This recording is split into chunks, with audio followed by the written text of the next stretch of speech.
Tata Motors. अच्छा, अब Tata Motors में मैं एक इंटरेस्टिंग चीज़ कहूँगा आशीष, और अगर आपको वो स्वर्गीय राकेश झुनझुनवाला जी की वो बात याद है, टाटा ग्रुप हमेशा जाना जाता था अपने फिलेंथ्रोपिक रीजंस के लिए, सोसाइटी के लिए टाटा ग्रुप ने बहुत कुछ किया है और हर कोई इस चीज़ को मानता है। चाहे उनका कैंसर हॉस्पिटल हो या बहुत कुछ इन्होंने किया है सोसाइटी के लिए। फाइनली टाटा ग्रुप पिछले 10 साल से अपने शेयर होल्डर्स के लिए एक्ट कर रहा है। ये काफ़ी इंटरेस्टिंग है क्योंकि टाटा ग्रुप में वैल्यू हमेशा थी, वो उसको शायद उस तरीके से अनलॉक कर नहीं पाए थे। पहले इन्होंने किया था केमिकल्स और कंज्यूमर बिजनेस में इन्होंने किया था, वो टाटा सॉल्ट को निकाल के वो फूड बिजनेस में ले गए थे, वो केमिकल बिजनेस में था। फिर वो एक और रिस्ट्रक्चरिंग हुई थी रैलिस और टाटा केमिकल्स की, तो ये इन्होंने पहले किया था। उसके बाद एक बार इन्होंने किया था जब इन्होंने सारे मेटल्स स्टॉक्स को एक कंसोलिडेट किया था, सिर्फ एक छोड़ दिया था, उसके अलावा बाकी, और वो भी शेयर होल्डर्स के ऑब्जेक्शन के बाद उन्होंने छोड़ा था, वरना पहले तो प्लान था कि सबको वो करने वाले थे। अब टाटा मोटर्स में बड़ा वैल्यू अनलॉकिंग यहाँ पर करने जा रहे हैं ये, और इस वैल्यू अनलॉकिंग से होगा क्या? अब हो सकता है कि आज के लिए एक टॉपिश सिग्नल बने प्योरली इंट्राडे में या नियर टर्म में, क्योंकि हम टाटा मोटर्स की बात कब से कर रहे हैं। इससे होगा क्या? सबसे इंपॉर्टेंट चीज़ इसमें क्या है? सबसे इंपॉर्टेंट चीज़ इसमें यह है कि आज की डेट में मेरे पास एक मौका होना चाहिए कि मैं इस सिक्लिकलिटी का एक सोच थी ना, वो थोड़ी सी हटेगी यहाँ से, क्योंकि कमर्शियल व्हीकल बिजनेस सिक्लिकल है। अब आप अशोक लेलैंड का चार्ट देख लीजिए फॉर एग्जांपल, द इकलौता ऑटो स्टॉक जो नहीं चल रहा है इस मार्केट में वो है अशोक लेलैंड। क्यों? क्योंकि वो कमर्शियल व्हीकल की सिक्लिकलिटी आ गई। ये देखिए, अशोक लेलैंड का स्टॉक है, चला ही नहीं है ये स्टॉक, और कितने टाइम से लोग फंसे हुए हैं इस स्टॉक में, क्योंकि ये प्योर कमर्शियल व्हीकल प्ले है।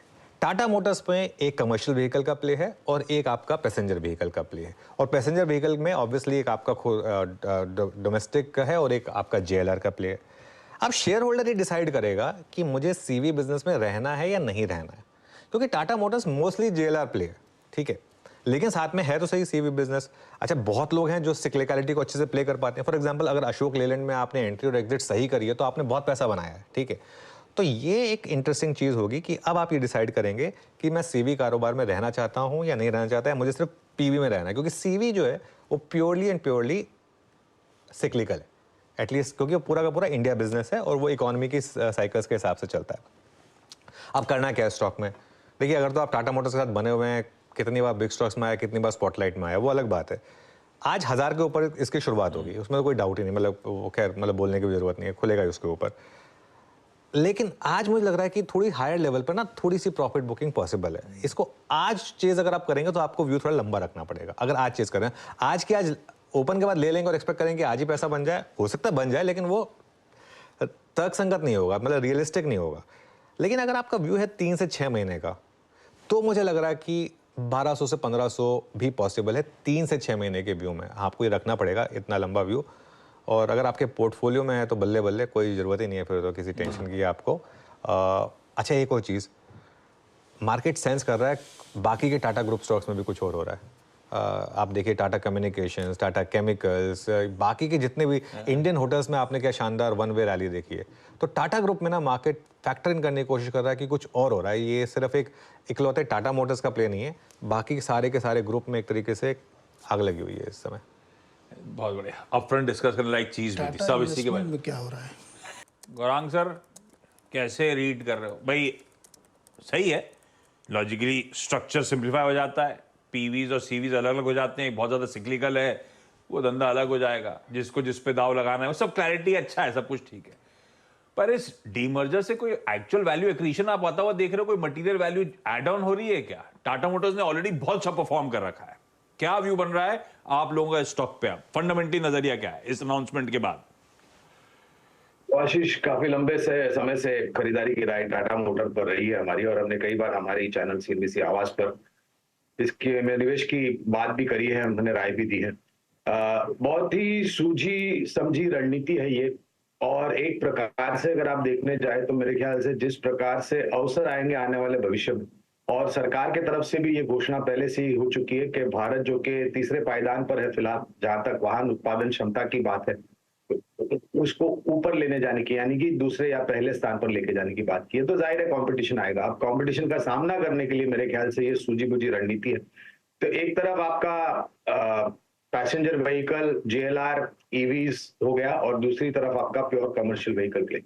अब जो इकोनॉमी आगे बढ़ेगी, अर्थव्यवस्था आगे बढ़ेगी, और जिस प्रकार से कमर्शियल व्हीकल्स की मांग होगी और जिस प्रकार से बदलाव कमर्शियल व्हीकल्स में आ रहे हैं, मेरे ख्याल से एक फोकस यानी कि ध्यान दे करके किस प्रकार से उस कारोबार को आगे बढ़ाना है, वो बात है।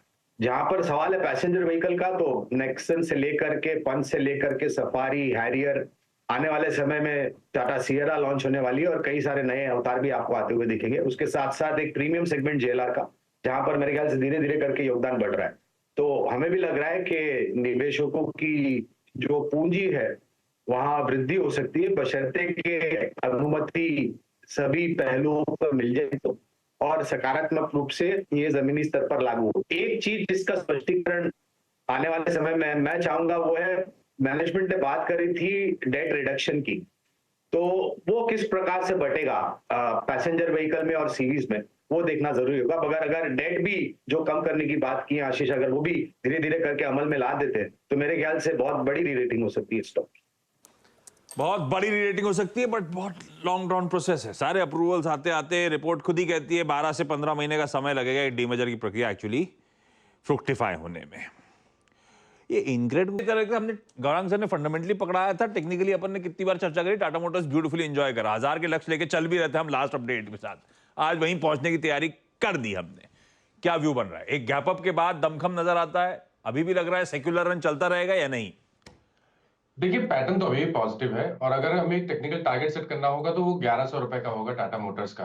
तो अब यहाँ से बहुत बड़ी रैली तो देखने को शायद ना मिले, और फ्रेश खरीदारी की राय तभी होगी जब आप आज मार्केट ओपन हो जाने दें, स्टॉक ओपन हो जाने दें, देखिए कहाँ पर खुल रहा है, वो बहुत इंपॉर्टेंट होगा। तो फ्रेश खरीदारी की राय का मेरे पास इस टाइम व्यू नहीं है, ओपन होने के बाद ही वो डिसाइड